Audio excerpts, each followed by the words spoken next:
दोस्तों, क्या आपने कभी सोचा है आपका सोना खरीदना या ऑफिस न जाना देश की इकोनॉमी को कोलैप्स होने से बचा सकता है।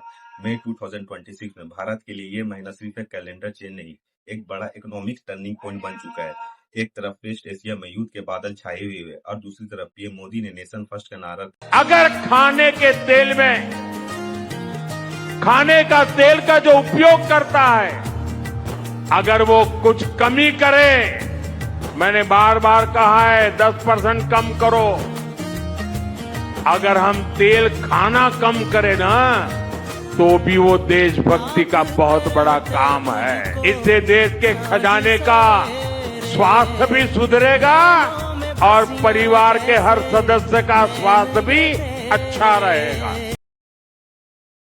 देकर कुछ ऐसे अपील की है जिसने पूरे देश को चौकन्ना कर दिया है।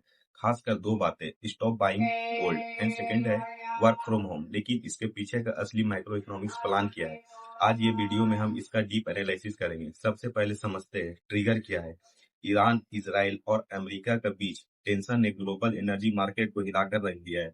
स्ट्रेट ऑफ हॉर्मुज, जहां से दुनिया का क्रूड ऑयल निकलता है, वहां ब्लॉकेट्स और ड्रोन अटैक्स हो रहे हैं।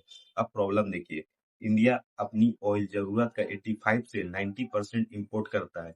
ऑयल प्राइसेस जो पहले $70 थे, वो जंप करके 126 पर बैरल पर पहुंच गए हैं। जेपी मॉर्गन के सीईओ जेमी डेमोन ने वार्न किया कि ये एक स्टिकी इन्फॉर्मेशन का दौर है।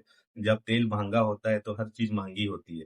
पीएम मोदी जानते हैं कि अगर हमने अपना फॉरेन एक्सचेंज फॉरेक्स नहीं बचाया तो रुपीस की वैल्यू गिर सकती है। अब आते हैं सबसे कंट्रोवर्शियल पॉइंट पर।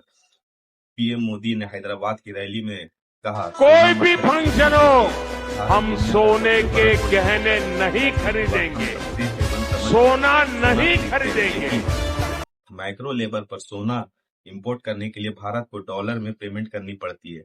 जितना सोना हम खरीदेंगे उतना हमें फॉरेक्स रिजर्व खाली होगा और करंट अकाउंट डिफिशिएंट बढ़ेगा। पीएम का लॉजिक सिंपल है, गोल्ड एक अनप्रोडक्टिव एसेट है और हम एक साल गोल्ड ना खरीदे तो वही डॉलर हम जरूरत की चीजें जैसे फ्यूल और फर्टिलाइजर्स के लिए यूज कर सकते हैं। ये डेट कैपिटल को रोकने के लिए एक कोशिश। साथ ही उन्होंने वर्क फ्रॉम होम पर जोर दिया है। इसका डायरेक्ट कनेक्शन फ्यूल कंजम्पशन से है। जितने कम लोग रोड पर होंगे उतना कम पेट्रोल डीजल खर्च होगा और उतना ही कम हमें इंपोर्ट करना पड़ेगा। पीएम की इस अपील के बाद ज्वेलरी स्टॉक्स में 10% तक गिरावट देखने को मिला। एयरलाइन और ट्रैवल स्टॉक्स में भी 7% की गिरावट देखी गई है।